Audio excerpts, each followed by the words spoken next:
Kuya Dan! Uy! Oh, Sam! Nandyan na pala kayo. Bakit hindi kayo tumawag? Nasundo ko sana kayo sa terminal. Kayong dalawa lang ba ni Rochelle?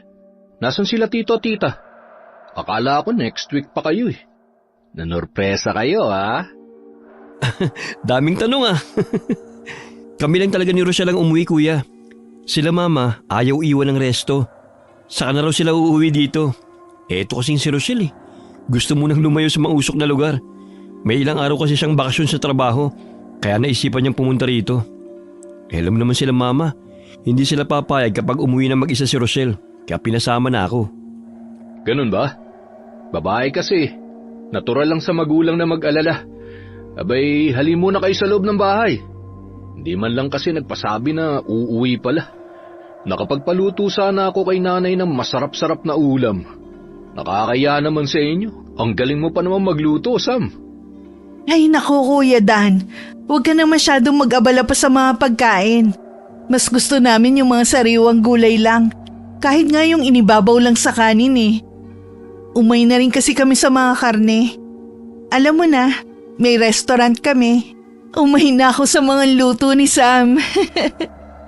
Sus, kunwari ka pa Rochelle. Palagi ka naman nagpapaluto sa akin. Ayoko kasi magluto. Gusto ko kumain lang. Oo nga pala, kamusta na ang negosyo nyo? Maayos naman kuya. Nakikilala na ngayon. Marami na rin kami mga suki kahit papano. Nakatulong talaga yung pag-aaral mo ng pagluluto, no? Ay oo, sinabi mo pa. Teka, nasan nga pala sila tiyo tiya? Nasa bukid. May patanim kasi ngayon ng palay. Mamaya pang uwi nun, hapon. Ano bang pinagkakaabalahan mo dito kuya? Bukod sa pagbubukid. Eh di paghahayop. Magpahinga muna kayo habang nagluluto ako ng makakain ninyo. Ipapasyal ko kayo sa farm. Ang dami ko ng mga hayop ngayon. Yung kwarto na tinulugan nyo dati nung umuwi kayo dito, yun uli ang gamitin nyo. Dumiretso na kayo doon. Dalhin nyo na rin yung mga gamit nyo. Mamadaliin ko na tong pagluluto ko. Ayos lang kami kuya. Huwag kang masyadong magmadali. Di pa naman kami gutom eh. True. Paano naman kami magugutom kung ito si Sam nagbaon ng sandamakmak na food sa biyahe? Takot kasi yan magutom. Ipinaglihi talaga yan ni Mama sa kaldero. Ganun ba? Eh mainam nang may pagluto ko kayo para may kainin tayo habang nagkukwentuhan. Matapos dalhin ni Sam ang kanilang mga gamit sa silid, ay dumiretso siya sa banyo para maligo. Saktong paglabas niya ay tinawag na sila ni Dan para kumain. Masayang naging kwentuhan na magpinsan habang kumakain. Pagkatapos noon, ay nag-aya si Sam na puntahan ang lugar kung saan nag-aalaga ng mga hayop ang pinsang si Dan. Dinala naman sila ng binata sa likod bahay at ipinagmalaki ang kanyang munting negosyo. Wow naman kuya! Ang dami mo ng alagang baboy ah! Parang farm na nga ito. May mga manok at baka pa. Ang astig ah! May isdaan din ako sa bandaron. Tilapia pa nga lang ang laman. Gusto nyo makita? Saan banda? Dun! Tara na! Sakto, pwede na yatang bingwitin ng mga tilapia. Ang lalaki na nila. Bukas mag-ihaw tayo kuya ha? Oo ba? Kahit ilan pa. Mukhang mag-i-enjoy ako dito sa kusina nyo ah. Ayos yun. Makakatikim kami ng luto ng magaling na cook na may certificate. Umay na rin ako sa mga luto ni nanay eh. Huwag niyo sabihin sa kanya babatukan na naman ako nun gamit yan sangkalan. Mukhang maganda ang banding nyo ni Tia. Sa dami ng mga alaga mong hayop, saan mo naman dinadala ang mga yan Kuya Dan? Ha? Huwag mong sabihing wala kang buyer niyan. Anong gagawin mo sa lahat ng alaga mo? Ang totoo niyan, may pinagdadalhan ako ng mga yan. Kinukulang pa nga yan kaya bumibili pa ako ng mga baboy sa ibang farm. Talaga? Ibig sabihin, sobrang asensado ng negosyo mo. Tiba-tiba ka pala. Paldong-paldong pera mo kuya. Humble billionaire ka pala. Grabe naman sa billionaire. Di naman, sakto lang. Sinuwerte lang ng kaunti sa negosyo. Kinagabihan, mahaba at masaya naging usapan nila kasama mga magulang ni Dan at iba pa nitong kapatid. Nasa liblib ang lugar nila dahil doon bumili ng lupa si Dan para pag-alagaan ng mga hayop. Dahil dumarami na ang mga alaga nito, iniiwas na sa mga reklamo ng tao, kaya nagpasya ang pamilya nila na lumayo sa bayan. Malalim na ang gabi at hindi dalawin ng antok si Sam dahil namamahay. Lumabas siya ng bahay para manigarilyo. Nakita niya ang pinsan na si Dan nagagayak papunta sa likod bahay. Kagad niya itong nilapitan at kinausap. "Kuya, gabing-gabi na. Bakit gising ka pa? Pupunta ka sa likod?" Ha? Oo. Titingnan ko ang mga alaga ko. Ikaw, bakit gising ka pa? Namamahay ako eh. Matagal-tagal na rin kasi nung huli kaming pumunta rito. Di na yata kilala ng mata ko ang higaan. Samahan na kita. Ganito ba talaga pag may mga alagang hayop? Kailangan bisitahin kahit gabi na? Nakasanayan ko na. Liblib kasi ang lugar na to eh. Malalayo ang mga kapitbahay dahil sa laki ng mga lupay na pag-aari ng bawat nakatira dito. Oh, ano naman ang koneksyon nun? Minsan kasi may mga siraulong nananarantado ng mga alagang hayop. Tapos sasabihin ng iba, mababangis na hayop ang sumasalakay. Kapag talaga nahuli ko kung sinong gumagawa nun, yari sa akin. Naku, ang gagawa lang yan, may mga inggit. Ba't di pala kayo mag-alaga ng mga aso? Para kahit papano, may bantay kayo rito. Lalo na din sa kulungan ng mga alaga mo, oh. Masyadong madilim. Tapos medyo malayo sa bahay. Kawawa ang mga aso dito. Yun ang unang tinitira. Ganun? Tinulungan ni Sam ang pinsan na magbilang ng mga alaga nitong hayop. Nang malaman nilang kumpleto ang lahat, naging kampante na si Dana. Pagkatapos ay kinuha na nito ang ilang mga baboy. Ibinukod niya ng kulungan ng mga yon. Bakit inihiwalay mo yan, kuya? May bayar na yan eh. Ihahatid ko na bukas. Ganun ba? Pwede bang sumama? Ha? Naku, hindi ka pwede dun. Pang matatapang lang ang gawain yun. Magdi-deliver ka lang talaga ng mga baboy, kuya? Bakit kailangan matapang? Sasabak ba muna sa gera tapos kailangan malagpasan ng mga pagsubok? At kailangan buhay at ligtas sa mga baboy kapag nadala sa buyer? Grabing adventure yun ah. Parang ganun na nga. Seryoso? Gusto mo malaman? Sa totoo lang, curious ako. Pwede mo ikwento? Sige, tara dun sa kubo. Kape, gusto mo? Sige. Mukhang mahaba-habang usapan yan ah. Kailangan magkape para hindi antukin. Ayos yan ah. Hindi naman sa ganon. Medyo maselan at seryosong usapan lang talaga. Saka, sikreto yon. Hindi alam ni nanay at tatay. Totoo? Oo. Bakit? Illegal ba yan? Hindi naman. Hindi siguro. Tara, doon tayo. Mukhang masyadong ang sikreto yan ah. Kaya mo bang magtago ng sikreto? Oo naman kuya. Alam mo ba yung sinabi mo sa akin ng mga bata pa tayo? Yung sikretong sinabi mo noon, hanggang ngayon wala pa rin akong pinagsasabihan noon. Talaga? May sinabi akong sikreto sa'yo dati? Oo, di ba? Kahit ikaw nakalimutan mo na. Tungkol yun sa crush mo noon na ninakawan mo ng halik. Tapos sinampal ka ng malakas. Yun ang dahilan kung bakit ka nabungi. Napalo ka ni Tio dahil akala niya nakipagbasag ulo ka. Blangya, natatandaan mo pa yan? Oo, paano ko makakalimutan yun?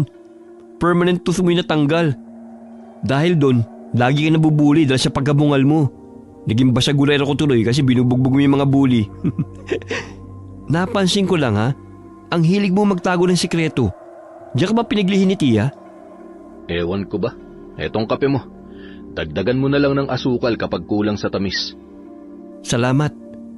Ano nga pala yung bago mong sikreto na itatago ko ngayon? Yun ba? Tungkol sa... Natatandaan mo yung isla na gusto nating puntahan ng mga bata pa tayo? Yung nasa kabilang dagat? Yung tinatanaw lang natin? Di ba wala naman nagpupunta ron? Kasi wala namang nakatira. Tapos ang sabi, pag-aari ng isang mayamang negosyante ang isla. Tama. Pag-aari nga yun ng mayamang tao. Kaya bawal puntahan ng iba dahil trespassing na. So, tutungang sabi-sabi na may nagmamay-ari na doon? Siya ang kliyente mo? Oo, Paano nangyari yun? galing ako nun sa kabilang baryo. Inutusan ako ni tatay na umutang ng pera sa kaibigan niya para gamitin sa pagbibinhi ng palay. Kaso, wala ako nakuhang pera eh. Tapos, may lumapit sa akin na lalaki. Nagtanong siya. Naghahanap daw ang amo niya ng pwedeng upahan para mag-alaga ng mga hayop. Yung may malawak daw na lupain. Bagong bili lang namin nun tong lupa na to. Tapos nagsisimula pa lang kami nun magsaka. Kaya sinubukan kong kausapin yung sinasabi niyang amo. Mayaman yun. Mukhang negosyanteng nagtatapon lang ata ng pera. O tapos, Nagkasundo kami na ipag-aalaga ko siya ng mga hayop. para saan daw ang mga hayop? May planta ba siya ng mga dilata? Hindi, wala. Ipinadadala niya sa akin dun sa isla. Siya ang may-ari ng isla. Ano? Teka nga sandali. Medyo papunta na tayo sa usapang palis na sa katotohanan eh. Dala ba ito ng kape? Ano ka ba? Totoo nga to. Pumayag ka? Dadali mo ang mga hayop sa isla? Bakit? Di ba walang nakatira dun? Tsaka, mamamatay ang mga hayop dun. Bata pa lang tayo, naririnig ko na ang kwento tungkol sa isla na nakasumpa daw yun. Kaya walang nabubuhay ng mga hayop. Tapos, ang mga taong sobrang curious at pinapasok ang isla, hindi na raw nakakabalik. Ilang buwan na akong nagpapabalik-balik sa isla, Sam. Huh? Talaga kuya? Kung ganon, hindi totoo mga sabi-sabi? Hay, sa bagay, buhay ka pa naman at nakabalik. Kaya ibig sabihin, safe ang isla. Kaso, bakit mo dinadala yung mga hayop? Anong meron dun? Anong meron doon? Gusto mong malaman? Ay, ano ba naman yan? Nagkwento ka pa tapos parang ayaw mo namang sabihin. Tama ba yun? Sabihin mo na lahat. Huwag ka namang bitin. Sige, sasabihin ko na. Sa isla, maraming aswang doon, Sam. Isla yon ng mga aswang. Ano? Aswang? Kuya naman, nananakot ka ba? Pambira to. Lalo namang di ako maniniwala sa sinasabi mo.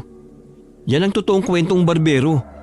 Marami nagsasabi na may aswang, pero wala namang makapagpatunay. Sino ba makakapagpatunay pa sa aswang? Natural, ang mga nakakakita sa kanila, pinapatay na ng mga halimaw na yun. Paano pa sila magkukwento kung patay na sila? Di ba? O tapos ikaw buhay pa. At pabalik-balik ka sa isla na sinasabi mong may aswang? Ganito, makinig ka.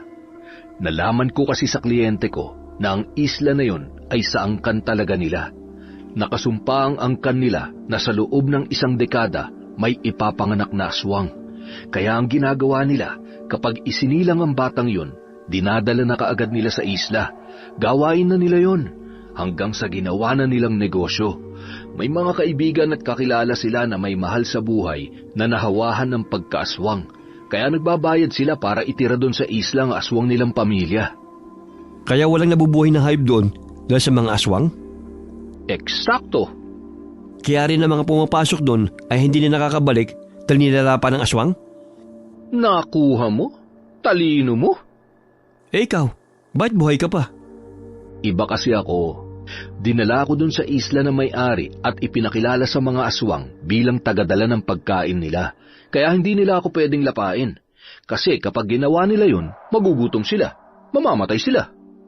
Shit, ano klaseng trabahong pinasok mo kuya? Masaya ba yan? Hindi. Pero exciting. Paano naging exciting yan? Hindi mo alam kung makakabalik ka pa kapag pumunta ka ron. Mga halimaw yun. Paano kung gutom na gutom sila at hindi ka nila makilala? Nakikita mo tong kwintas ko? Oo, ano naman yan? Bigay ito na may-ari ng isla. Isa daw tong mabisang agimat. Dahil dito, hindi ako magagawang saktan ng mga aswang. Ilang beses ko nang napatunayan yun. Sa katunayan nga, ilang beses kong sinubok ang mga aswang na lapain ako. Pero hindi talaga nila magawa. Takot sila sa kwintas na to. Kaya hindi ako natatakot. Nagugustuhan ko na nga ang trabaho ko eh. Grabe, ang astig ng mga aswang, Sam. Anong astig sa aswang kuya? Yung mga mata nila kapag galit at gutom, ang gandang tingnan. Ang gaganda nilang tumitig. Para bang mga pulang hiyas na nagliliwanag. Yung mga kuko at pangil nilang matutulis na kumikinang sa dilim. Ang bangis nun! Para nga akong nasa kakaibang mundo sa tuwing pumupunta ako sa isla eh. Nakakamangha talaga sila. Tumataas ang mga balahibo ko sa kwento mo tapos ikaw namamangha lang? Gusto mong sumama bukas pagpunta ko? Ha? Ayoko nga. Nakakatakot. Okay. Ay, magkano ba kinikita mo dyan at ayaw mong tigilan? Malaki, syempre. Paano ka pumupunta sa isla? May tagahatid ako doon, tao ng bus ko. Siyang naghahatid sundo sa akin sa isla gamit ang malaking bangkang demotor. Hindi malaman ni Sam kung maniniwala ba siya sa pinsan o hindi. Pero kapag iniisip niyang totoo ito, kinikilabutan siya. May naglalaro din sa isipan niya na gusto niyang makita ng sariling mga mata ang sinasabing aswang ng kanyang pinsana para malaman kung talagang totoo ang sinasabi nito. Hanggang isang hapon nakita niya si Dan na naggagayak na ng mga baboy. Isinasakay niya ito sa isang mini truck. Kaagad siyang lumapit sa pinsan para kausapin ito. Kuya, pang ilang alis mo na to Mula nung dumating kami. Talagang hindi naghihinala si Tiya sa ginagawa mo? Bakit sila maghihinala? Kapag negosyante ka, marami ka talagang makakausap na tao. Alam nilang marami akong pinagdadalhan ng mga hayop. Saka totoo naman, hindi lang naman ako sa isla nagdadala ng hayop eh. May mga kausap din akong tao na may pwesto sa palengke. Binabagsakan ko rin sila. Teka, bakit pala? May kailangan ka ba? Wala naman. Nag-aalala lang ako. Nag-aalala? Ilang beses na nga akong umaalis at bumabalik ng buhay. Nag-aalala ka pa rin? Gusto mo nang sumama ngayon? Ha? Ewan ko. Tara na! Hindi ka maaano dun. Akong bahala sa'yo. Teka, saan kayo pupunta? Bakit hindi niyo ako niyayaya? Wala kaming pupuntahan. Bumalik ka na sa bahay. Bakit sumunod ka pa rito? Gusto kong sumama sa inyo. Magde-deliver kayo ng baboy? Sasama ako. Hindi ka pwedeng sumama, Rochelle. Hindi naman ako sasama eh. Eh di wag kang sumama. Ako na lang sasama. Kahit hindi ako payagan ni Kuya Dan. Naiinip na ako dito. Kailangan kong gumala. Hindi ka pwedeng sumama, Rochelle. Huwag muna ngayon. Masyadong malayo ang pupuntahan ko. Saka, mas maiinip ka lang dun. Hindi kita maaasikaso. Marami akong kakausaping tao eh. Ayos lang, Kuya. Hindi naman ako alagain eh. Kaya kong sarili ko. Hoy, Rochelle, bumaba ka nga dyan. Bakit sumakay ka na? Bumaba ka nga. Hindi ka pwedeng sumama dun. Che, maiwan ka dyan, Sam. Ay, ang tigas talaga ng ulo. Walang nagawa si Sam kundi ang sumama na lang din. Dahil hindi niya mapababa ang kakambal sa mini truck, kaya sumakay na rin siya. Tahimik lamang sina Dan at Sam sa biyahe at tanging si Rochelle lamang ang nagsasalita. Panay tanong ng babae at sinasagot lang nila na maiksi. Ay, ano ba naman yan? Ang boring niyong kausap. Umurong ba mga dila niyo? Ang tahimik niyo Nangyari sa inyo? Wala, itulog mo na lang yan. Mukhang malayong pupuntahan natin. Malayo pa ba, Kuya Dan? Medyo lang. Sam, mukhang maganda yung kwintas mo. Anong kwintas yan? Mahilig ka rin pala sa mga gemstones? Nako, Kuya Dan, may kwento ang kwintas na yan. Hindi ba, Sam? Oo, pero malamang gawa-gawa lang nila mama yun. Kwento? Ano yun? Parinig nga. Sabi ni mama, ipinanganak daw kami ni Rochelle na triplets. Triplets? Lumaki tayo na dalawa lang kayo. Kung triplets kayo, nasan yung isa? Namatay ba? Hindi naman kinuwento ni nanay yan sa amin. Saka kahit si lolo at lola, wala silang nabanggit na ganyan. Hindi na raw pinag-usapan, baka daw kumalat pa. Anong nangyari sa isa niyong kambal?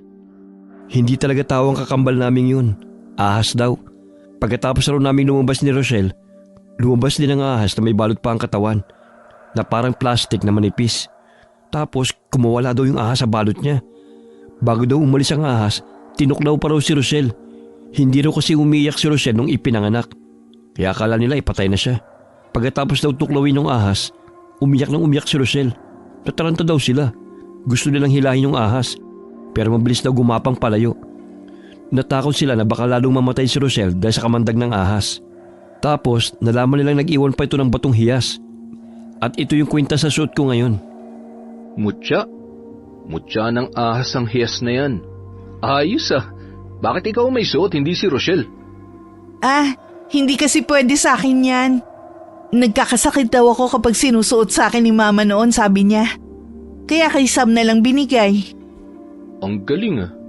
May kakaiba rin pala kayong kwento. Ngayon ko lang narinig yan. Matapos ang ilang oras na pagmamaneho ni Dana, nakarating na rin sila sa dalampasigan.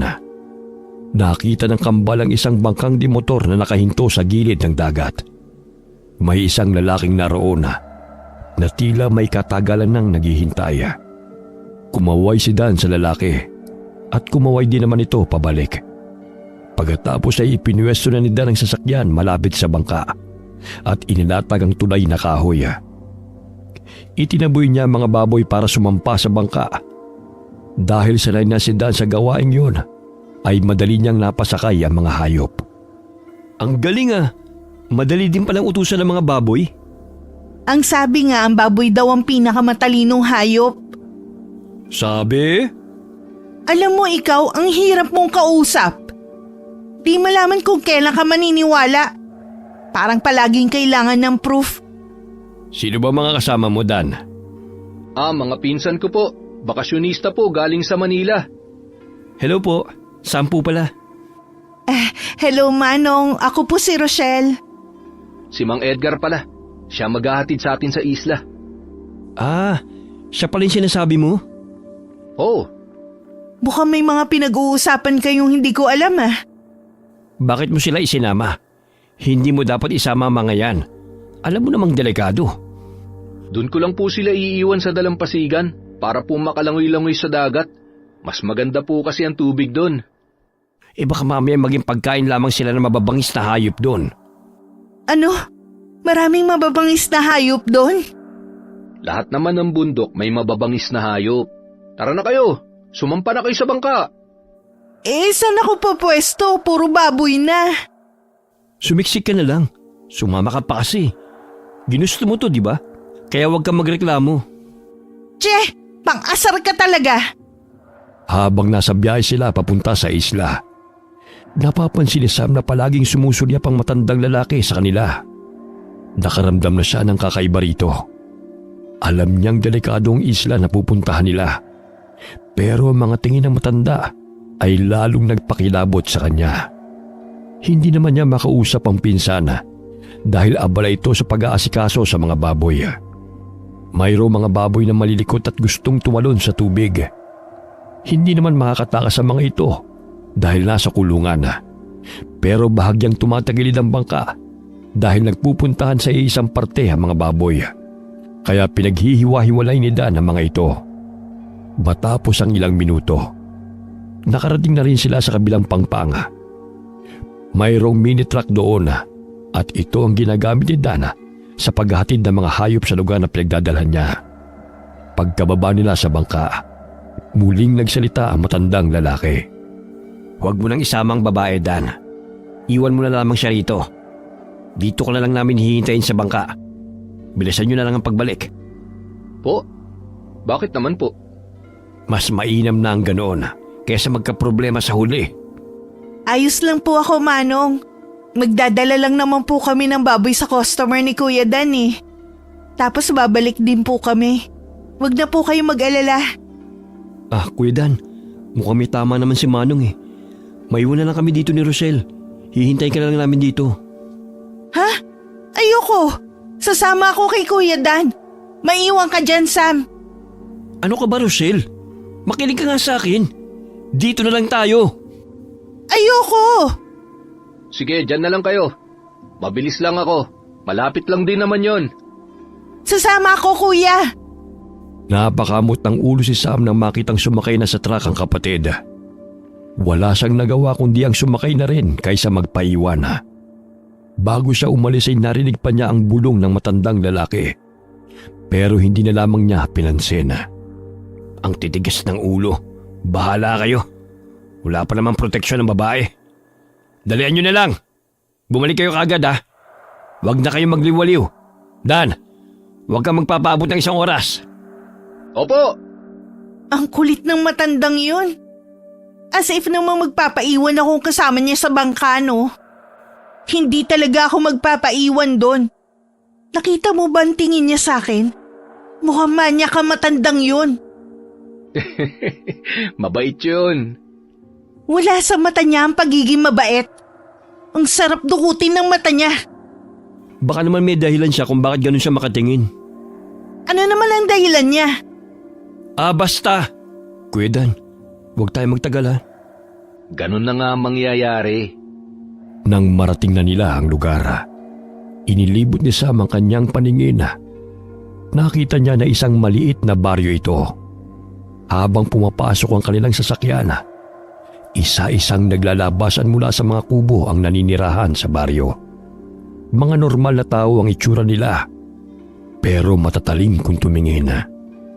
Mahaba ang kanilang buhok na para bang hindi pa nagugupitan mula na nagpunta sila sa isla. Hindi na makilala kung sino ang lalaki at babae sa kanila dahil sa pare-parehong kasuutan at itsura. Tagusan ang kanilang mga titig na para bang may masamang binabalak. Nanlaki ang mga mata niya nang makita ang isang lalaking tumutulong malapot na laway. Hindi rin nakaligtas sa kanyang paningin ang pagtulis ng kuko nito. Naramdaman niya ang pagsiksik ni Rochelle sa kanyang tabi. Nanginginig ito at pinanlalamigan ng kamay. Teka, anong lugar to? Bakit ganyan sila? Anong tribo ba sila? Nakakatakot naman, mukha silang mga halimaw. Mga halimaw talaga sila. Ano? Mga aswang sila, Rochelle. Kaya alerto ka. Aswang? Bakit tayo pumunta sa lugar na to kung mga halimaw ang nandito? Ito ang trabaho ko. Huwag kayong mag-alala. Hindi naman nila kayo sasaktan. Sigurado ka ba, Kuya Dan? Ngayon naintindihan ko na ang ibig sabihin ng mga tingin na yun ni Manong. Dapat pala hindi na ako tumuloy. Hindi ka kasi marunong makinig eh. Hindi nyo kasi sinasabi ang totoo. Maniniwala ka ba? Hindi ko rin alam. O kita mo na? Dalian na natin. Gusto ko nang umalis dito. Hindi na maganda ang pakiramdam ko. Tingin pa lang nila parang nilalapa na ako. Nang marating na nila ang malaking kubo, ay ipinasok na doon ni Dan ang sasakyan. Pagkatapos binuksan niya ang pintuan ng kulungan ng mga baboy, saka hinayaang bumaba ang mga ito.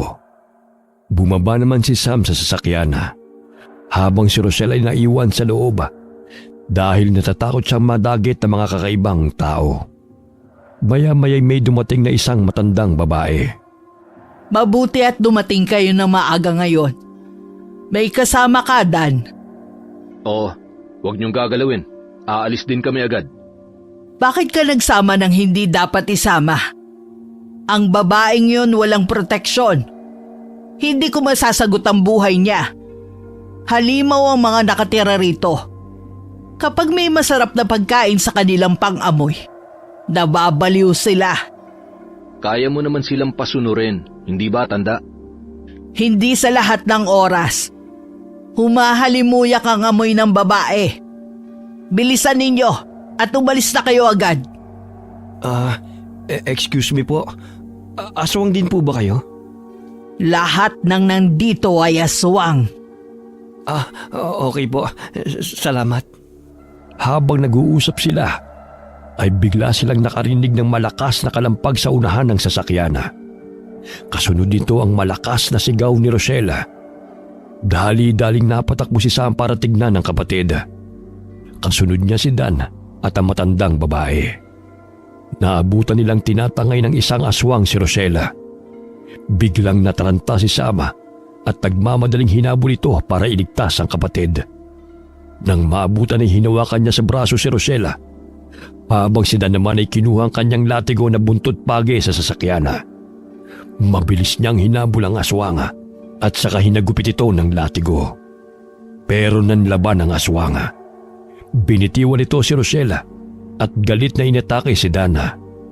Sa sobrang pagkasabik ng aswang na makuha ang babae, ay nawala ito sa katinuan. Hindi na niya nakilala si Dana at pati ang matandang aswang na pinuno nila sa lugar. Kahit anong saway na matandang babae, ay hindi na nakikinig ang aswang na sumalakay. Pinoprotektahan nito si Rochelle para hindi nila malapitan. Para maawat ang aswang, nagpalit na ng anyo ang matandang babae bilang aswang na hamok. Isa itong uri ng aswang na may mahabang buhok at kayang paggalawin na parang may sariling buhay. Hinagupit ng matanda ang aswang na sumalakay gamit ang kanyang buhok. Pero hindi nito iniinda ang mga atake na matanda. Aswang na kiwig ang sumalakay na halimaw. Isa itong uri ng halimaw na mukhang malaking aso. Makunat ang balat nito, kaya hindi nakakaramdam ng sakit. Matatalim ang ngipin nito at mas mahaba ang pangil kaysa sa ibang aswang. Kada hagupit ng matandang aswang sa kiwig gamit ang buhok ay kinakagat lamang ito ng halimaw. Dahil sa talas ng ngipin ng kiwig ay napuputol niya ang buhok ng hamok na matanda. Patakbong umakyat sa dingding ang kiwig para kumuha ng buwelo. Pagkatapos ay tumalon ito at sinalakay sila. Pinagsusuwag sila gamit ang mahabang pangil. Sinunggaban pa nito ng malakas ang matandang hamok. Dahilan para tumalsik ito at tumama sa dingding. Nang makita ng aswang na tumumba ang mga inatake niya, kaagad siyang bumalik sa anyong taong may mahabang buhok at balahibo. Pagkatapos ay marahas na pinasan sa balikat si Rochelle at saka itinakbo palayo. Rochelle! Nalintikan na! Habulin natin! Hindi siya pwede makalayo! Baka lapain agad ng siraulong aswang na yon! Dali kuya! Hindi siya pwede mapahamak! Malakas talaga ang kiwig na yon. Siya ang pinakaswail sa lahat ng nandito. Alam ko kung saan niya dadalhin ng babae. Sumunod kayo sa akin. Bilisan po natin! Baka di na natin abutan buhay ang kapatid ko! O di bilisan mong tumakbo. Pagkasabi nun ng matanda ay kaagad niyang pinahaba ang buhok at ginawang panghawak sa sanga ng mga puno. Nagpalipat-lipat siya sa mga sanga, habang ang dalawang binata naman ay mabilis na tumatakbo para sundan ang matanda. Hingal na hingal sina Dan at Sam sa kasusunod sa matanda, pero hindi pa rin ito humihinto. Pakapal ng pakapal ang damo na kanilang sinusuong. Hindi iniinda ni Sam ang matatalim na damong sumusugat sa kanyang balat. Makita lamang ang kapatid. Maya-maya'y nakita nilang huminto na sa isang sanga ang matanda. Lola! Nakita niyo na po ba? Sa kuwebang yan. Diyan ang taguan ng kiwig. Pasukin na po natin! Hindi ko alam kung ano meron sa loob niyan. Walang nagtatangka sa amin na pasukin ang teritoryo niya dahil mainitin ang ulo ng aswang na yan. Wala yang sinusunod. May sarili siyang mundo. Lumalabas lang kapag kukuha ng pagkain. Pagkatapos ay babalik uli sa kanyang kuweba. Pero kung dyan yan dinala si Rochelle, kailangan kong pasukin ng kuwebang yan. Rochelle! Nandyan ka ba? Sumagot ka kung ayos ka lang! Naririnig mo ba ako? Huwag kang sumigaw! Kapag nalaman ng aswang na sinundan natin siya, baka lalo niya madali ng paglapa kay Rochelle. Pasukin na natin kuya! Latigo lang ang meron akong armas. Hindi ako nagdadala kasi hindi naman ako napapahamak eh. Nakalimutan ko magdala ng itak. Ay, meron pala ako dito. Kaso punyal lang to. Ay. Akin na. Ako nang gagamit sa punyal. Ikaw sa latigo. Tayo na. Pasukin na natin ang kuweba. Maingat nilang pinasok ang kuweba. Dahan-dahan lamang sila sa paglakad para hindi makagawa ng ingay ang kanilang mga hakbang. Nakatutok lang sa unahan ng liwanag ng dalang flashlight ni Dana. Tinatalasan ni Sam ang kanyang paningin para madali niyang makita ang kapatid. Kampante naman si Dan kahit paano dahil nakasunod sa kanila ang matandang babae na naging kaibigan na niya. Papalayo na sila sa bukana ng gubat nang biglang may bumagsak na bagay mula sa itaas. Nang tignan ng magpinsana ay nakita nilang isang malaking pansarayon na gawa sa matitibay na kahoy at tinalian ng matitibay na malalaking baging. Bumaon ang dulo ng kahoy sa lupa dahil sa malakas na pagkabagsak. Napansin din nila ang matanda na hindi kasama sa nakulong sa kuweba. Ano to? Bakit biglang nasaraduhan ng kuweba? Lola Osang, anong ibig sabihin nito? Pasensya ka na, Dan. Matagal na namin itong plinano. Ano? Anong plano? Gusto lang naming makaalis na sa isla na ito. Sa tagal ng panahon, ngayon lang dumating ang susi ng aming pagtakas. May balak kayong tumakas? Bakit kailangan ikulong niyo pa kami dito sa kuweba kung tatakas lang pala kayo? Saka wala naman kayong bantay dito, bakit pinoproblema niyo pang pagtakas? Kahit anong oras o araw, pwede kayong umalis sa isla. Hindi ganun yon, Dan. Hindi mo alam kung anong lihim ng isla na ito. Maliit na problema lang kung paano namin tatawirin ang dagat. May mas malaki kaming problema. At ngayon ay may kasagutan na. Anong kinalaman namin sa pagtakas nyo? Pakawalan nyo na kami. Huwag nyo sasaktan ang kapatid ko. Hindi na kami mapapasunod ngayon, binata. Hawak na namin ang desisyon ngayon. Kami na ang masusunod. Matagal namin itong plinano. Bago kayo makaalis dyan sa kulungan, nakaalis na kami. Salamat sa pagdadala sa amin ng birhen na babae. Siya lang ang susi para makaalis kami sa isla. Huwag nyo sasaktan ang kapatid ko. Ano bang balak nyo? Mga walang iya kayo! Alam nyo ba kung bakit hindi kami makaalis sa isla? Dahil sa orasyon na humaharang sa palibot ng isla. Matapos kaming ilagay dito, may isang antingero na naglagay ng orasyon para walang aswang na makaalis dito. Pwede silang magpasok ng aswang, pero walang nakakalabas. Ang solusyon lang, dugo ng isang babaeng birhen ang ididilig sa lupa habang nagsasagawa ng ritual. Ano? Kaya pala, kabilin-bilinan sa akin na huwag ako magdadala ng babae lalo kung birhen pa. Akala ko kung parasan lang yun. Kaya hindi ko masyadong binigyan ng pansin. Kuya, bakit mo ipinahamak si Rochelle? Hindi ko alam na totoo ang kwentong yun. Huwag na kayong magsisihan. Wala namang kayong magagawa. Sa kabilugan ng buwan, isasagawa namin ang pagre-ritual. Maiwan ko na kayo. Hindi! Lola Osang! Bumalik ka dito! Huwag ang pinsan ko! Parang awa mo na! Dadalhan na lang kita ng ibang babae! Hindi na, Dan. Sapat na itong babaeng dala mo. Wala nang ibang pagkakataon kundi ngayon lang. Kahit anong pagsigaw at pagmamakaawa ni Dan sa matanda, ay hindi na siya pinakinggan nito. Pagkalabas ng matanda sa kuweba, ilan pang mabibigat na pansarang kahoy ang bumagsak sa lupa. Nakita pa nila ang matanda na may sinenya sana. Maya-maya'y may lumapit na ilang aswang. Kinausap ito ng matanda at binilinan na magbantay. Pagkatapos ay umalis na ito. Biglang nagpalit ng anyo ang mga aswang na nagbabantay. Naging mga halimaw sila na tinatawag na asbo. Sila ang mga aswang na mukhang aso na mas malaki pa sa kalabaw. Shit! Sira ulong matanda yun. Akala ko'y mabuting kaibigan, yun pala isang manggagamit. Kaya pala hindi ka nila sinasaktan kapag nagpupunta ka rito. Dahil may plano sila sa'yo. Paano na ngayon, kuya? Paano tayo makakalabas dito sa kuweba?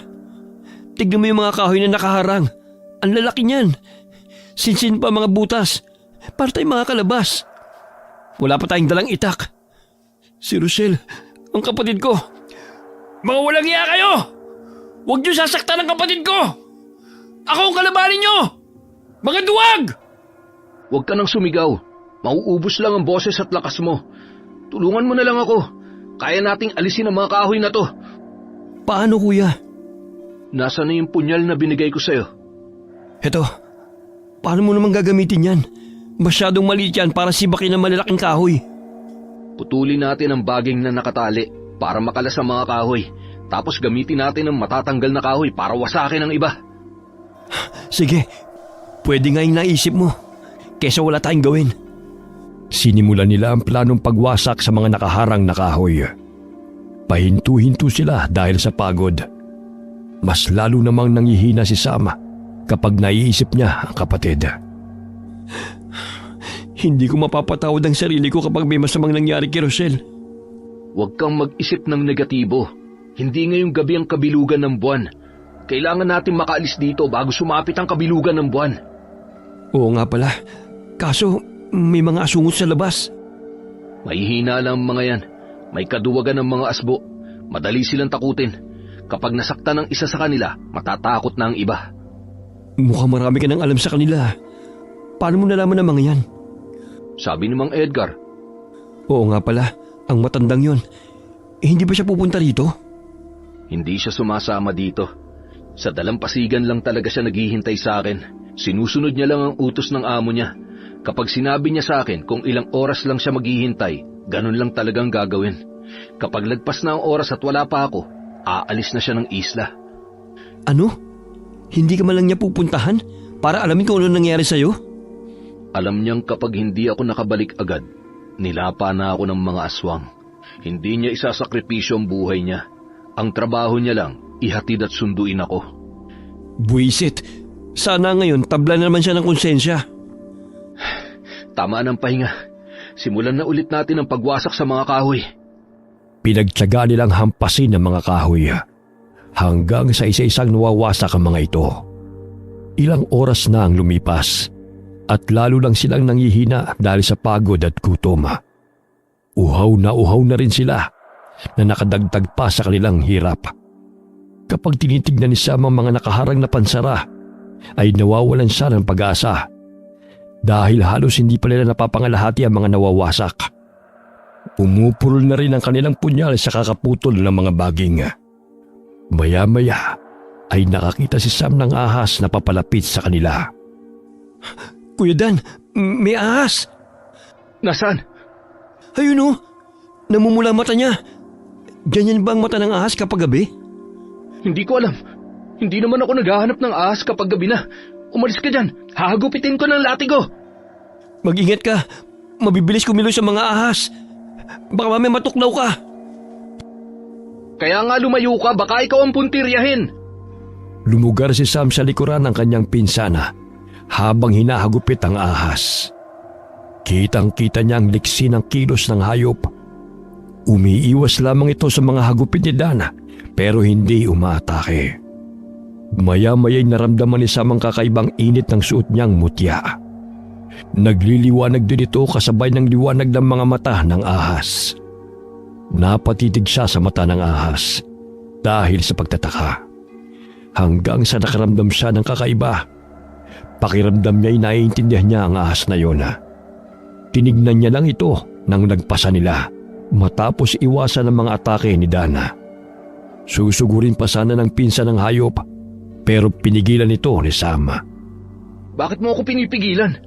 Tumabi ka dyan, delikado. Kailangan mapatay ang ahas na yan. Hindi kuya, parang naiintindihan ko siya. Ano pang sinasabi mo? Kailan ka pa natuto makipag-usap sa mga hayop? At sa ahas pa talaga, ha? Yung mutya ko, parang konektado sa ahas. Nararamdaman ko ang mutya. Parang sinasabi na ang ahas ay tulong na kanyang ibinigay. Ang weirdo mo ngayon. Nakalampas tuloy yung ahas. Sundan natin kuya. Papasok ang ahas sa loob ng kuweba. Susundan natin? Baka may daan doon. Hindi naman siguro papasok ang isang hayop sa isang lugar kung alam niyang walang lalabasan. Baka may ibang daan palabas. Sundan natin siya. Maliit lang yung ahas, Sam. Kahit saan, kasya yun. Basta susundan ko siya. Sam! Bumalik ka dito! Hindi nakinig si Sam sa pinsana. Sinundan niya ang ahas. Maya-maya'y narinig niyang nakasunod na rin sa kanya si Dana. Tahimik lang silang sumunod sa ahas hanggang nakita sila ng pagsangang daan sa loob ng kuweba. Sandaling itinaas ng ahas ang kanyang ulo at tila inaalam kung alin ang daan na tatahakin. Pagkatapos ay nilakbay ng ahas ang kaliwang daan. Nagiging matubig na ang kuweba. Malamig ang tubig na pumapatak galing sa itaas. Nang makakita si Sam ng naiipon ng tubig sa isang sulok, nilapitan niya yon at uminom. Itigil mo na yan, Sam. Baka mamaya kontaminado ang tubig. Hindi, Kuya Dan. Masarap ang tubig. At saka malamig. Uminom ka na. Alam kong uhaw na uhaw ka rin. Hindi na. Kaya ko pang uhaw ko. Sa truck na ako iinom. May 1 galon akong tubig doon. Ikaw ang bahala. Teka, nasan yung ahas? Napansin mo ba? Yari na, naiwan na tayo. Tara, bilis. Tumakbo na tayo. May nararamdaman akong hangin. Mukhang may labasan sa dulo nito. Tumalas bigla ang pakiramdam mo ah. Inakbo nila ang kuweba hanggang sa nakakita na nga sila ng labasan. Nasa bukana na sila ng ibang bahagi ng kuweba, pero natatakpan ng mga kapal na damo. Pinagtulungan nilang alisin ang mga damo hanggang sa tuluyan na silang makalabas. Yes! Nakalabas din tayo. Salamat sa ahas na yun. Mukhang may kapangyarihan ng mutya mo. Totoo nga yatang may kakambal kayong ahas. Oo nga. Baka nga dahil sa may kakambal kami, kaya may dumating na ahas para tumulong. Tara na, hanapin na natin si Rochelle. Malaki rin ang isla na to. Malayo-layo ang lalakarin natin pabalik sa mga kubo ng aswang. Huwag na tayo mag-aksaya ng oras. Kailangan na natin makabalik. Huwag tayong magmadali. Kailangan makahanap tayo ng mga halamang gubat na pwedeng panlaban sa mga aswang. Sa tingin mo meron dito nun? Baka wala nang natira. Baka inalis na ng mga aswang yung mga halaman na alam nila makakapatay sa kanila. Di nila magagawa yun. Ano sila, nagpapakamatay? Eh ano bang halaman yung hinahanap mo? Yung makabuhay. Anong itsura nun, kuya? Kasing laki ng palad mo ang dahon nun. Hugis puso. Gumagapang na parang baging at matinik ang katawan. Sige, kabila ang tingin tayo. Doon ka sa kaliwa, dito ako sa kanan. Lalong napapabagal ang paglalakad nila dahil sa paghahanap sa halamang makabuhay. Naiinis na rin si Sam dahil wala silang makita na kahit anong halamang pwedeng panlaban sa mga aswang. Dumampot siya ng puto na tuyong sanga nang may makita sa lupa at inihahampas niya yun sa mga damo na kanyang dinaraanan. Maya-maya'y napatalon siya sa pagkagulat nang may asang tinamaan. Dali-dali namang lumapit si Dan sa kanya. Pero imbis na sa asa mapatingin, ay natuon ang kanyang paningin sa pinanggalingan ng ahas. Ito na! Ito ang makabuhay! Nakakita ka rin, Sam. Ayos! Akin ang punyal! Yan na ba yun? Hindi ko nga nakita yan eh. Nagulat ako kasi may ahas na nakapulupot dyan. Huwag ka nang matakot sa ahas. Mukhang kakampi mo naman yan eh. Mukhang tinulungan ka na makita ang halaman. Akin na yung punyal. Eto na. Ano bang gagawin mo dyan? Paano yung naging pangontra sa aswang? Gamit ang tinik nito, kaya silang maparalisa. Yung katas ng dahon naman, nalalapnos ang balat nila. Gaano karaming kukunin natin? Yung sapat lang. Baka di na tayo makalakad. Oo nga. Binalumbo ni Dan ang nakuhang makabuhay para madaling buhatin. Tig-isang bitbit ang ginawa para sa kanilang dalawa. Iginawa na rin niya si Sam ng latigong yari sa makabuhay. 5 latigo ang ginawa niya para may reserba. Pagkatapos ay naglakad na uli sila. Ilang minuto ang lumipas. Napansin nila na bumalik sila sa bukana ng kuweba kung saan naroon ang mga aswang na asbo na nakabantay sa labas. Dito tayo bumalik? Shh! Huwag ka maingay. Marami-rami sila, kuya. Haharapin ba natin? Wala tayong ibang magagawa. Diyan ang daan pabalik sa truck natin. Sabay tayong umatake. Antayin natin na makatulog ang iba para kung mabigla man, mas mauuna tayong makalamang sa laban. Gabi ngayon. Hindi ba mas gising ang mga aswang sa gabi? Malay mo, mainip sa kababantay tapos antukin. Sa bagay, hindi pa nagtatagal ang kanilang paghihintay nang maramdaman na sila ng isang aswang. Dahil malakas ang kanilang pakiramdam at pangamoy, umalis sa pwesto ang aswang at pinasinghot-singhot ang ilong na animoy may inaamoy na kung ano. Hanggang sa tumapat ito sa kanilang kinaroroonan. Bahagyang napatras si Sam nang makitang lalong nagliyab ang mapupulang mata ng aswang nang maamoy sila. Pero bago pa sumalakay ang aswang, Inunahan na ito ni Dan. Lumabas sa pinagtataguan ng binata at sa kanya hinagupit ang aswang gamit ang buntot pagi. Lumabas na rin si Sama at sinalubong naman ng ibang aswang na papalapit. Hinagupit niya ang mga ito gamit ang latigo niyang gawa sa makabuhay.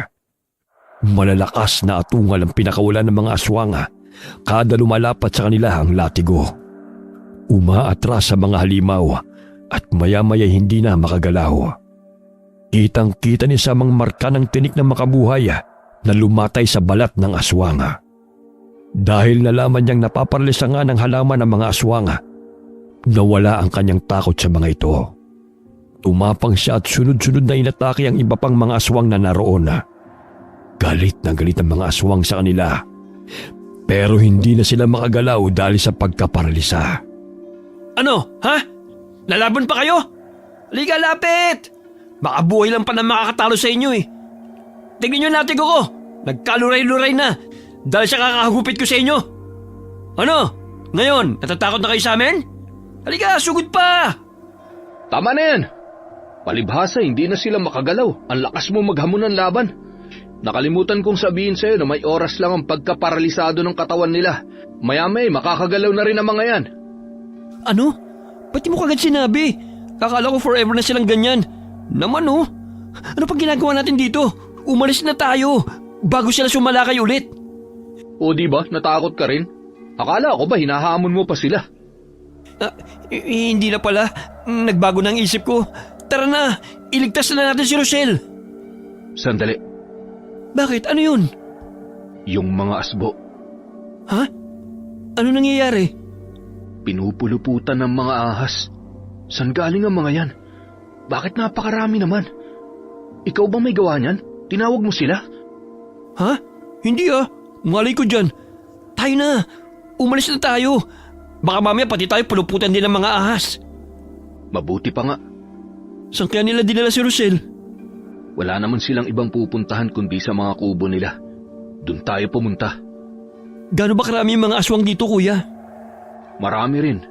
Sa tingin ko kasi, nagkamabutihan ng iba sa kanila at nakabuo na ng pamilya. Hindi mo ba napansin may mga bata ng aswang? Oo nga.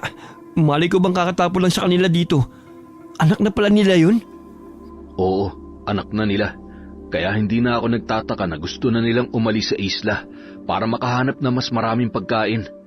Dahil sa mga anak nila, lahat ng magulang ay naghahangad ng mabuti para sa kanilang mga anak. Kahit mga aswang sila, ayaw nilang mamatay sa gutom ang kanilang mga anak. Oo nga. Pero hindi tamang gawin nilang alay si Rochelle para makatakas sila dito sa isla. Hindi natin sila masisisi. Huwag din nila akong sisisihin kapag napatay ko sila para mailigtas ko ang kapatid ko. Kahit napaka-arte nun at matigas ang ulo, kapatid ko pa rin yun. Lagot-okay ng mama kapag umuwi ako na hindi siya kasama. Nang makarating sila sa mga kubo, maingat nilang tinignan isa-isa ang tirahan ng mga aswang para hanapin si Rochelle. Pero ipinagtaka nila dahil walang naroon sa lahat ng kubo. Saan sila nagpunta, kuya? Bakit walang aswang dito? Saan nila dinala ang kapatid ko? Hindi ko alam. Ito lang ang lugar nila. Pero hindi naman sila makakaalis dito sa isla nang hindi pa isinasagawa ang ritual. Saan kaya nila isasagawa yun? Hindi mo ba nalibot ang lugar na ito? Hindi. Pag natapos na akong magbaba ng mga hayop, umaalis na ako agad. Kaya hindi ko alam na may plano pala silang binubuo. Libutin natin ang lugar. Hindi naman sila lalayo dito. Tama ka. Saka, hindi pa naman bilog ang buwan. Hindi pa ngayon yun, di ba? Eh, shit! Oh, bakit? Tignan mo yung buwan, kuya! Kabilugan ngayon! Ano? Oo nga. Kanina kasi nang tumingala ako, natatakpan pa ng ulap. Leche! Bilisan nating hanapin si Rochelle. Doon tayo! Diyan ba talaga, kuya? Maghiwalay kaya tayo? Hindi pwede. Delikado. Ang sabi sa akin ni Lola Osang, sa bandaron may ilog. Doon sila kumukuha ng tubig.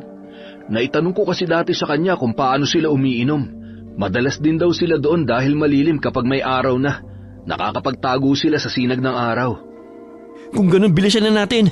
Baka mamaya, nilalas-lasan na nila ang leeg ng kapatid ko. Huwag ka mag-isip ng hindi maganda. Takbo na lang! Nang malapit na sila sa ilog, Napahinto sa pagtakbo si Dan at kaagad na hinila si Sam para magtago sa isang puno. Sinenyasan ni Dan ang pinsan na huwag maingay at tignan ng mga aswang na nasa ilog. Pareho silang nagmatsyag sa ginagawa ng mga ito. Nasaan yung aswang na mga ito? Iba't ibang uri ng aswang ang nakikita nila. Mayroong mga pakpakang iba, habang iba naman ay wala. Mayroon ding manananggal na ang itaas ng katawan ay lumilipad-lipad sa ilog, habang ang ibabay nasa pangpang.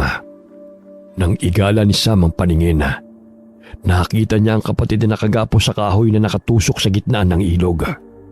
Nasa harapan ni Rosel ang matandang aswang na si Osang na nasa anyong hamok na. Sumasayaw sa hangin ang mahabang buhok ng matanda. Maya-maya ay narinig nila ang pag-usal ng orasyon ni Lola Osang. Mula sa mahilay palakas ng palakas ang boses nito habang inuulit-ulit ang orasyon. Kada sambit nito sa orasyon ay sumasabay ang paggalaw ng buhok ng matanda. Napansin din na sa mga dulo ng mga hibla ng buhok ng matanda ay nakaturo lahat kay Rochelle na para bang patalim na nakatutok. Hindi makasigaw ang kanyang kapatid dahil sa telang nakabusal sa bibig nito. Nanlaki pa ang mga mata na magpinsan nang makitang lumalakas ang agos ng tubig. Natutuwa naman ang mga aswang na nakapalibot sa bawat agos ng tubig sa ilog. Maya-maya'y naiyak na si Rochelle nang tumusok sa kanang hita ang dulo ng buhok ng matandang babae. Gumuhit ito sa balat ng dalaga at nasugatan ito ng malalim. Umagos ang dugo ni Rochelle pababa sa binti hanggang sa pumatak sa ilog. Rochelle? Sandali, huwag kang sumugod. Marami sila. Hindi natin kaya. Anong gagawin natin, kuya? Papatay nilang kapatid ko. Nag-iisip ako. Bilisan mo. Sinusugatan nilang kapatid ko sa iba't ibang bahagi ng katawan niya. Balak ba nilang patagasin ang dugo niya ng paunti-unti hanggang mamatay? Tapos tayo manonood lang dito? Tumahimik ka muna. Tingnan mo ang mga aswang. Bakit? Binabasa nilang katawan nila sa ilog. Doon tayo sa itaas ng ilog. Ay, anong gagawin natin dun? Katasin natin ang makabuhay at hayaang sumama sa tubig ang katas. Oo nga, pwede nga siguro yung plano na yun. Tara na, bilis! Maingat silang pumunta sa itaas ng ilog habang abala mga aswang sa kanilang ginagawa. Nang makarating sila roon, ay pinagtulungan nilang dikdikin ang kinuhang makabuhay gamit ang bato. Pagkatapos ay inihagis nila ito sa ilog. Ikinalat nila para lahat ng tubig ay makatasan ng halaman. Hinintay nila mga aswang na maipaligo ang katas na yun. Maya-maya'y biglang umatungal ang mga aswang dahil naramdaman na nila ang katas ng halaman. Nag-alisan ng mga ito sa tubig at umatungal habang tinitingnan ang katawan nilang nalapnos. Kinuha na ni Sam ang pagkakataong yun para salakay ng mga aswang. Sinubukan pang pigilan ni Dan ang pinsan pero hindi na ito nakinig. Kaya umatake na rin ang binata. Ako nang bahala sa mga aswang. Kunin mo na si Rochelle. Dali! Sige, kuya. Hindi ako papayag na hindi matapos ang ritual. Hindi naman namin kayo pinipigilan. Pero huwag niyong gamitin ang kapatid ko.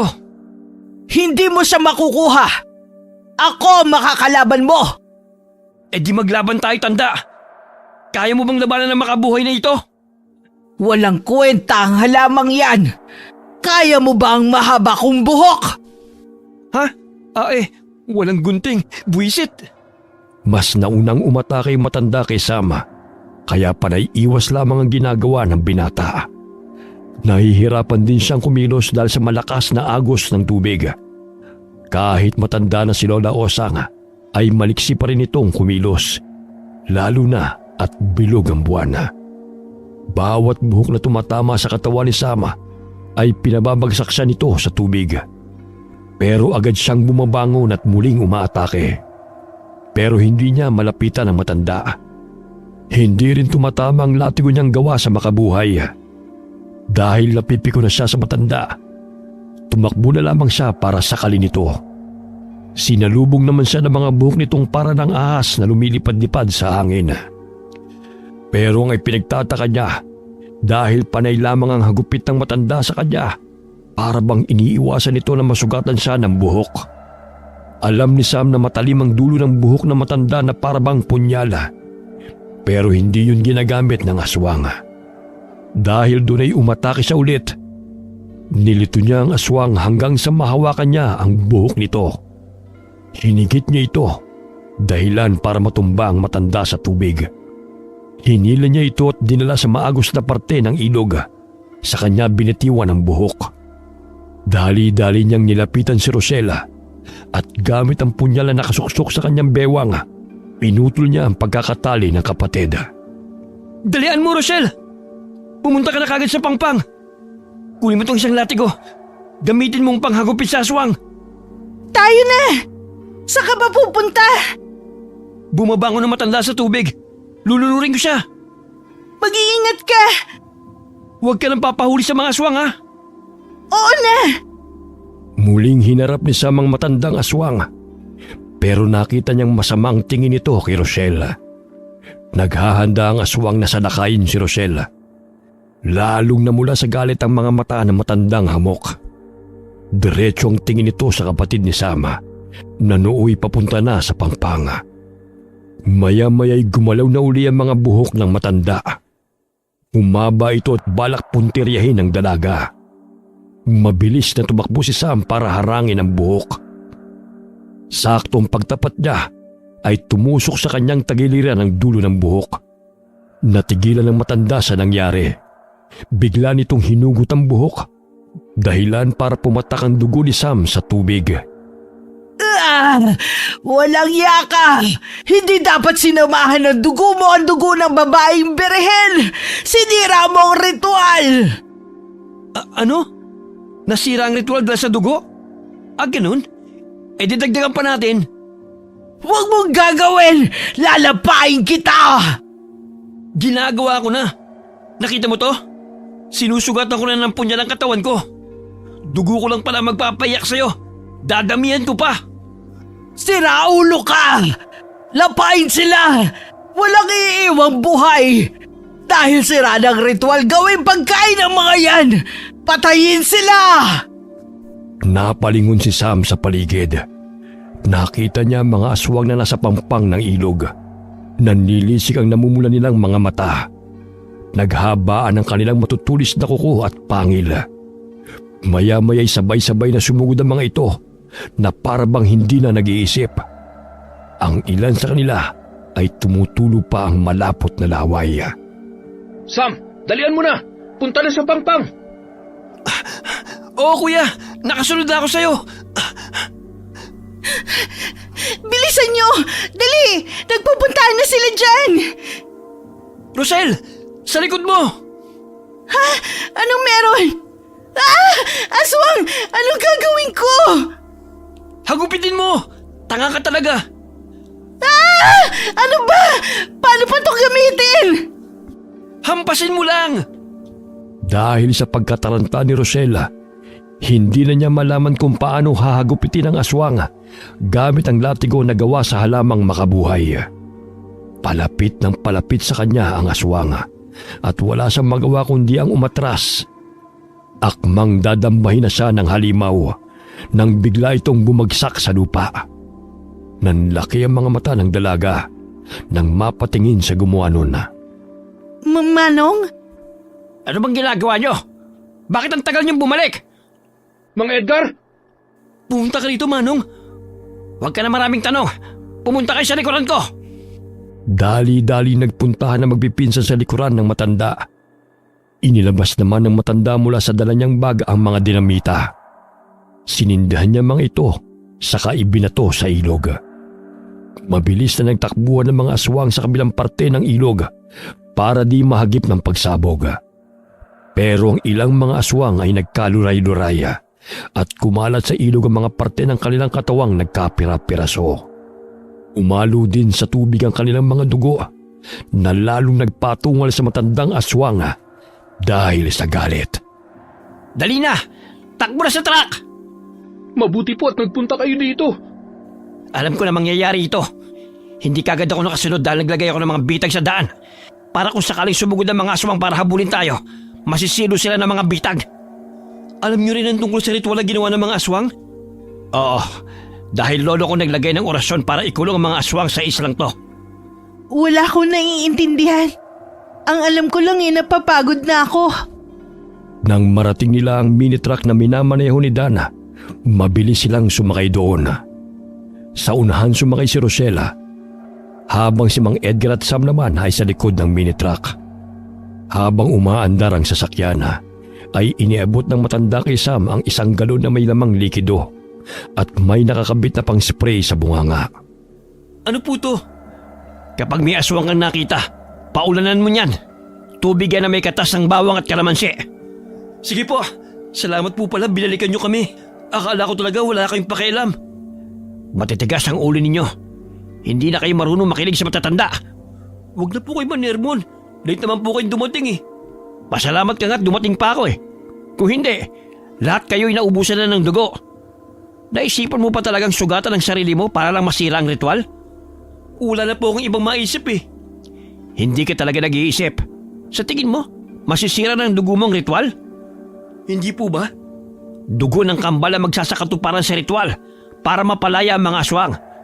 Dugo ng kambal na hahaluan ng dugo ng isinakripisyong aswang. Nakumpleto nila ang lahat ng yon. Pero bakit po sa ilog nila ginawa? Para umagos ang dugo hanggang sa marating nito ang lugar kung saan isinagawa ng lolo ko ang orasyon. Kapag nagtagpo pa ang mga ito, mawawala na ng bisa ang orasyon na inilagay ng lolo ko at makakaalis na sa isla ang mga aswang. Hindi na po ito mahadlangan? Hindi na. Hindi ko alam kung paano. Hindi na ituro ng lolo ko kung paano ang gagawin sa oras na mangyari ito. Baka talagang nakatadhana ng palayain sila. Kapag po nakalaya sila, kakalat lang mga aswang at manlalapa na sila ng mga tao? Wala na tayong magagawa ron. Ang kailangan na lang natin gawin ngayon ay makaalis ng buhay sa isla na ito. Dahil kapag naabutan nila tayo, hindi sila papayag na mabuhay tayo. Galit na galit sila sa atin. Oo nga po. Maya-maya'y natahimik sila nang makarinig ng aswang na umatungal. Kasunod nito ang pagaspas ng mga pakpak sa himpapawid. Napatingala sila para makita kung ano ang ingay na yon. Mukhang may humahabol sa ating mga aswang. Normal lamang na may hahabol sa atin. Ang mga bitag na ginawa ko ay sa lupa lamang. Yung umatungal kanina, nabitag na. Patay na yon. Ang hindi ko lang nalagyan ng bitag ay ang himpapawid. Kaya ligtas sa mga manananggal. Ang galing din po na nakaisip nito, no? Dito itapon ang mga nakasumpa nilang mga kamag-anak. Tapos, may malasakit pa silang padala ng pagkain? Bakit hindi nilang nila pinatay? Bakit hindi mo itanong sa pinsan mo? Po, may alam si Kuya Dan dito? Walang gumagawa ng desisyon nang hindi pinag-iisipan ng pakinabang nila. Sa bagay, tama po kayo. Natigil sila sa pag-uusap nang biglang may manananggal na umatake sa kanila. Dali-daling binuguhan ni Sam ang aswang ng likido mula sa hawak niyang galon. Mabilis na umatras ang aswang at nabangga pa ito sa isang puno, dahilan para mabali ang kanyang pakpak. Pero nang tignan ni Sam ang langit, may mga manananggal pang pasugod sa kanila. Para silang malalaking panike na sumusugod. May mga asbo na rin at kiwig na humahabol sa kanila. Binabangga nila ang sasakyan para mapahinto ito. Mabilis namang naibabalik ni Dan ang balanse, kaya hindi sila tumataob. Sa paulit-ulit na pagbangga ng mga asbo sa truck, nasira na ang pinto sa tapat ni Rosella. Tumila po ng pintuan at tinamaan pa ang isang aswang.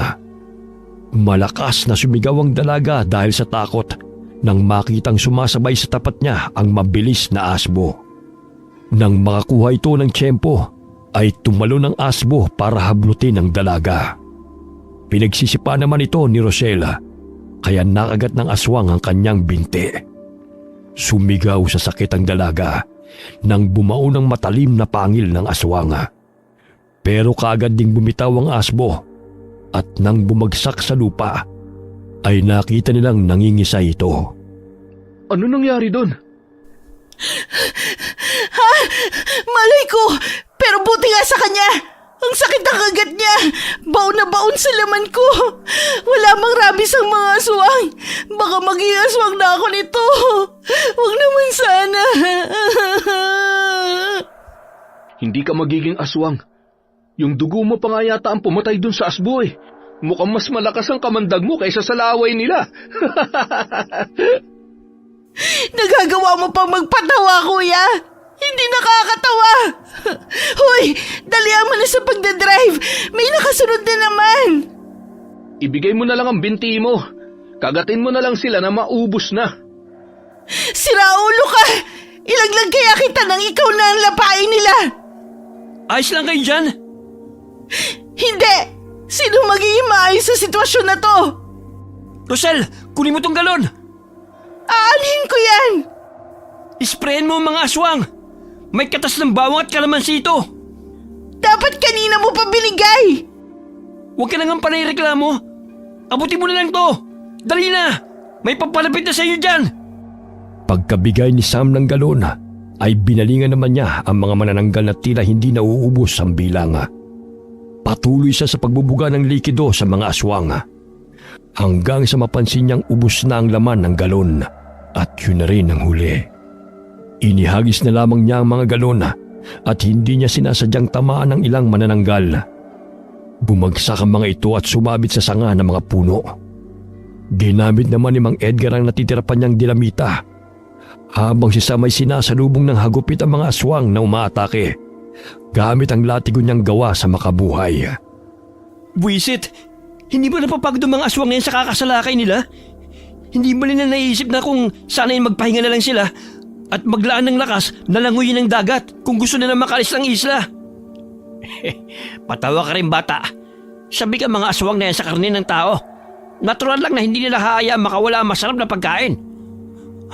Wala na tayong panlaban. Malayo pa ba tayo sa bangka? Bakit parang lumayo ito kaysa nung papunta pa lang sa lugar ng mga aswang? Babagal kasi ang takbo ng truck. Mahirap ang daan. Baka mamaya bigla na namang tayo sumalpok sa kung saan. Mahirap na. Pagod na pagod sila sa pagkipaglaban sa mga aswang na hindi nagsasawa sa pag-atake. Lumapad ang ngiti ni Sam nang makita na ang dalampasigan. Pagkahinto ni Dan sa sasakyan ay nagmamadali silang bumaba. Tinakbo nila ang bangka. Pero bago pa sila makalapit, ay sakto ring nagdatingan ng mga aswang sa pangunguna ni Lola Osang. Lola, baka naman pwedeng patakasin mo na lang kami. Kalimutan na natin ang nangyari. Magkanya-kanya na lang tayo ng alis dito sa isla. Nagawa niyo naman na yata ang ritual. Baka kaalis na kayo, di ba? Marami kayong napatay sa amin. Sa tingin nyo, ganun na lang yon. Patas na lang po tayo, Lola. Nakakuha naman po kayo ng dugo sa amin. At magagawa nyo ng maalis ang sumpa sa isla na ito. Hindi na namin po kayo pipigilan. Umalis na kayo kung gusto nyo. Basta payagan nyo rin kaming umalis dito. Patas na po tayo. Paano naging patas kung may mga buhay kayong kinuha? Samantalang kami, hindi namin kayo gustong patayin. Dugo nyo lang ang kailangan namin. Huwag ka nang magmalinis, tanda. Alam natin ang totoo. Huwag ka nang umiyak sa mga kasama mong namatay. Di ba't yun naman talaga ang balak mo? Ang ialay din ang dugo nila? Tinulungan lang kita na gawin yon. Wala sa plano ko ang magbuwis ng buhay. Pero ngayon plano ko nang pumatay. Lapain sila! Nalintikan na. Hindi magandang kausap ang matandang aswang. Hindi rin siya pwedeng kasosyo sa negosyo. Anong gagawin natin? Lumaban! Kami nang bahalang harapin ang mga aswang na ito. Tulungan mo si Mang Edgar na itulak ang bangka. Okay. Hoy! Kayong dalawa! Huwag kayong patatalo sa kanila, ha? Kapag namatay kayo, kukunin ko ang katawan nyo at pupugutan ko kayo ng ulo. Tandaan nyo yan! Napakasadista ng kapatid mo, Sam. Nananalaytay kasi sa dugo niya ang kamandag ng ahas. Di ba? Kinagat siya ng baby pa, kaya nabuhay siya. Oo nga pala. Baka nga may kamandag ng ahas ang dugo niya. Nakakapatay kasi siya ng aswang kapag kinakagat siya ng mga halimaw na yun eh. Talaga? Joke lang naman yung sinabi ko eh. Hindi joke yun. Atake na, nandyan na sila. Nagsagupaan uli sila sa dalampasigan. Nakipaglaban na magpinsan gamit ang kanilang latigo. Hinarangan nila ang bangka para hindi makalapit ang mga aswang doon. Napansin ni Sam na hindi makalapit sa dagat ang mga aswang. Kaya sinabihan niya si Dan na huwag lumayo sa tubig ng dagat. Naalala nila na ang dagat ay maalat tulad ng asin. Kaya natatakot ang mga aswang na mabasa. Pero nang pahabaan ni Lola Osang ang kanyang buhok, mabilis niyang ginapo si Sam at hinigit. Nang mailapit ito ang binata sa kanilang panig, ay sabay-sabay na inatake ng mga aswang ang binata. Pasugod na si Dan para iligtas ang pinsan. Nang hagisan siya ni Mang Edgar ng mahabang itak, dinampot niya yon sa kasumugod sa mga aswang. Walang awa niyang pinagtataga ang mga ito. Hindi na niya inisip kung saang parte ng katawan ng mga aswang tatamang matalas na itak. Basta panay lamang ang kanyang paghampas sa kanila. Nagtatalsikan ng mga dugo sa kanyang muka at ganun din sa buhangin. Isa-isang napapalayo ang mga aswang kay Sama at sinamantalayo ni Dana para tulungan ang pinsan na makatayo. Naramdaman ni Sam ang pag-init ng kanyang mutya. Nang tignan niya ito, nagliliwanag ang hiyas. Napatingin din siya sa paligid. May nakita siyang mga mumunting liwanag na nakakalat. Napakunot ang kanyang noo dahil hindi niya alam kung ano ang mga yun. Lalo siyang natakot na baka aswang ang mga nakikita niyang nagliliyab na pulang kulay. Maya-maya, nakita niya ang mga ahas na nagsisilabasan mula sa damuhan. Gumapang ang mga ito palapit sa mga aswang at pinuluputan sila. Nagkagulo na ang mga aswang dahil sa ahas at hindi na sila inatake. Natuon ang kanilang atensyon sa mga ahas na sumusugod sa kanila. Akala ko ba walang nabubuhay na hayop sa isla na to? Kahit naman sino hindi kakain ng ahas, hayaan na natin sila maglaban-laban. Sumakay na kayo sa bangka, dalian niyo! Tara na, umalis na tayo dito. Sige kuya, aray, buwisit. Pinutakti ako ng kalmot at kagat ng mga halimaw na yun. Kaya mo maglakad? Tulungan na kita. Nang makasampa na sila sa bangka, dali-dali itong pinandar ng matandang lalaki. Kanya-kanya naman ang pwesto ang magpipinsana. Tahimik nilang pinagmamasdan ng mga aswang na nakikipaglaban pa rin sa mga ahas. Nang makalayo na sila, binasag ni Sam ang katahimikan nang tanungin niya si Dan. Kuya Dan, bukod sa paghatid mo ng pagkain sa mga aswang, ano pa ang iba mong pakay doon? Ano? Anong sinasabi mo? Sinabi na ni Mang Edgar sa akin, may iba ka pang agenda sa isla. Ay, napakadaldal talaga ng matandang yun. Alam niyo, hanggang ngayon wala pa rin ako maintindihan. Nalagay na tayo sa panganib pero hindi ko alam kung bakit. Pwede niyong ikwento sa akin? O kaya kakagating ko na lang kayo. Gusto ko rin malaman kung makamandag ang laway ko Matagal ka na talagang may rabies, Rosel. Mula nung bata pa tayo, pag kinakagat mo ako, nilalagnat ako. Kakambal mo talaga ang ahas. Bugo ka ba? Kambal tayong dalawa. Di kakambal mo rin ang ahas na yun.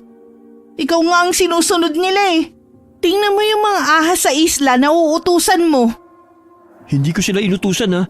Wala akong alam dun. Kahit na, lumalabas pa rin sila kapag nasa panganib ka. Huwag mo ibahin ang usapan.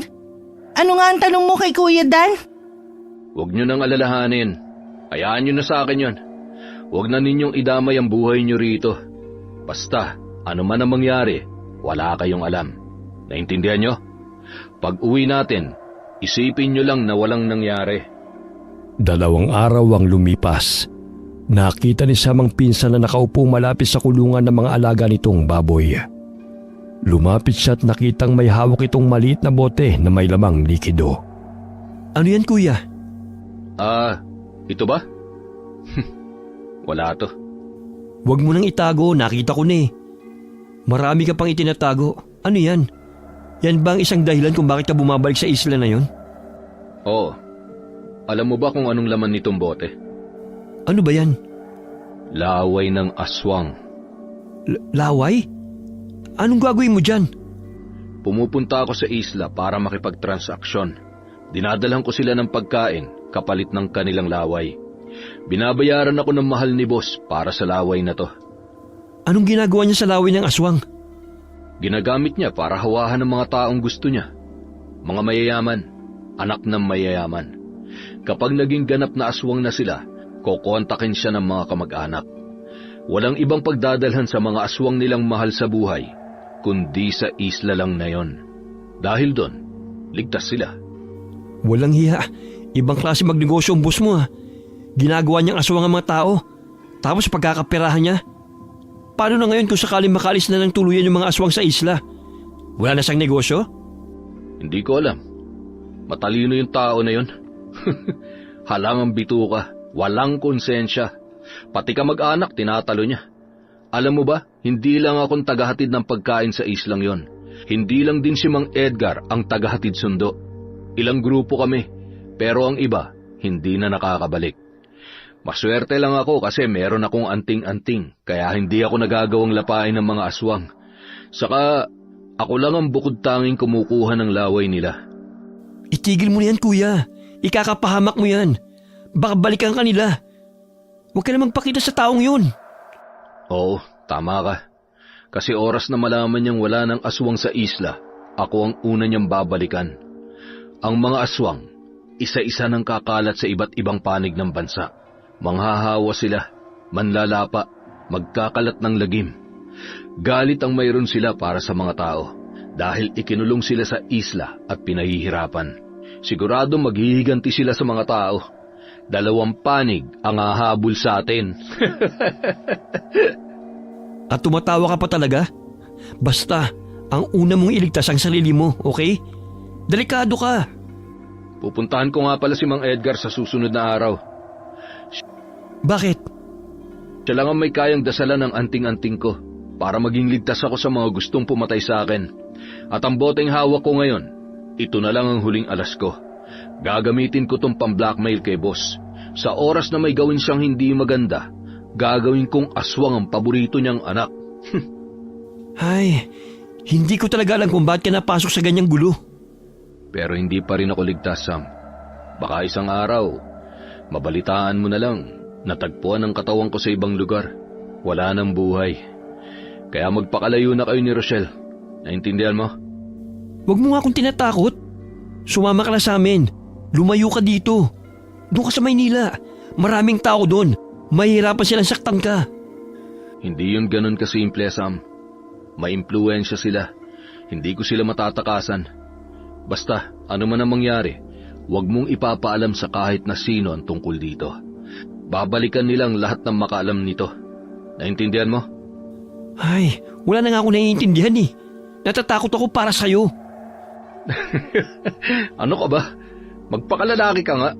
Hindi ka pa ba tumapang sa nangyari sa atin sa isla? Nakakatapang ba yun? Hindi porket nakipagbakbakan na ay tumapang kagad. Ang totoong matapang, yun nakakapagpasya ng tama. Matalino yun, hindi matapang. Ay, nako. Ano na naman yung pinag-uusapan yung dalawa? Teka, bakit may dala kang walis? Panghampas sa inyo. Nagpaplano na naman kayo ng kalokohan, no? Di pa kayo nadala, ha? Hinabol-habol sila ni Rochelle ng walis tingting at nang maabutan ay pinaghahampas sila. Gigil na gigil ang dalaga dahil sa katigasan ng kanilang ulo. Nang sumunod na araw, sinamahan ni Sam ang pinsan na puntahan si Mang Edgar. Nag-aalala siya kaya nagpumilit siyang sumama. Pero pagkarating nila sa bahay nito, ay nalamang wala na ang matanda. Dahil kinuha na ng anak nito na nasa ibang probinsya. Umuwi sila na malalim ang iniisip ni Dan sa nangyari. Kuya Dan, tumakas na si Mang Edgar. Ibig sabihin, iniligtas niya ng sarili niya. Alam ko. Sumama ka muna sa amin sa Maynila. Tapos doon tayo maghanap ng antingero na pwede magdasal dyan sa anting-anting mo. Kapag may nakita tayo, pupuntahan natin kaagad. Mas ligtas ka ron. Kaya lang... Huwag ka na mag-isip ng kung ano-ano. Unahin mo ang buhay mo.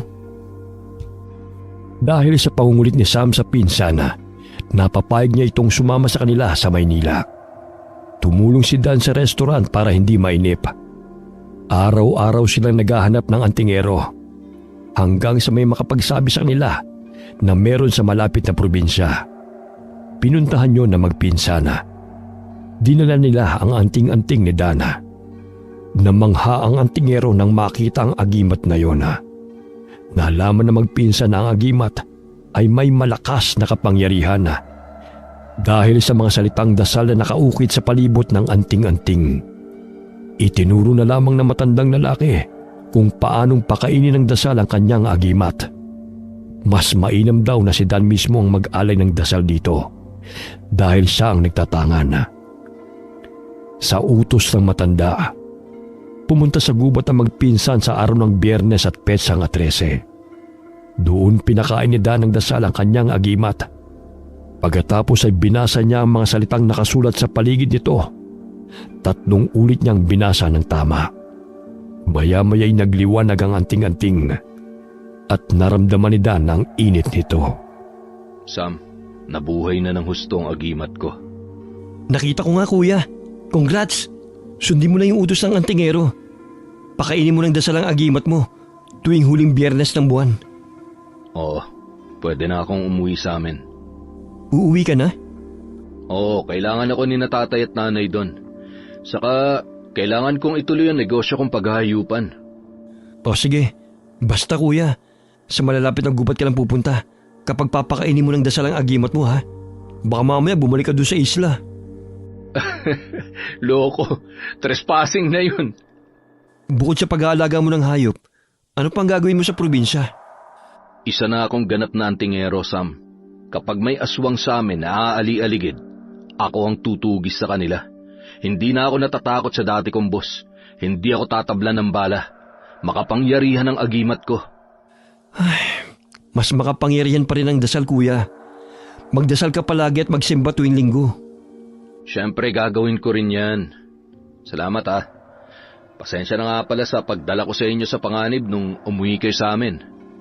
Nakakailang hingi ka na ng sorry kuya. Nakakaumay na rin. Umuwi na tayo. Oo, tara na. Magbakasyon pa rin kayo sa bahay ah. Dapat kumpleto na kayo. Kasama si na Tiyo at Tia. Ikaw magkumbinsi sa kanila. Patigas ang ulo nun eh.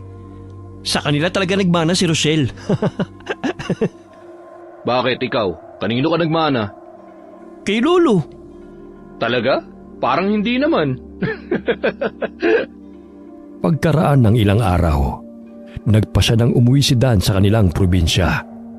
Umuwi siyang may malapad ng ngiti sa mga labi. Alam niyang ang kanyang pagbabalik ay hindi lamang para sa kanyang kaligtasan, kundi para na rin sa kanyang mga kababaryo. Alam niyang naglilipan na ang mga aswang at handa na siyang magpakilala bilang isang magiting na antingero na lalaban sa mga halimaw. Wakas. Kuya Dan! Uy! Oh,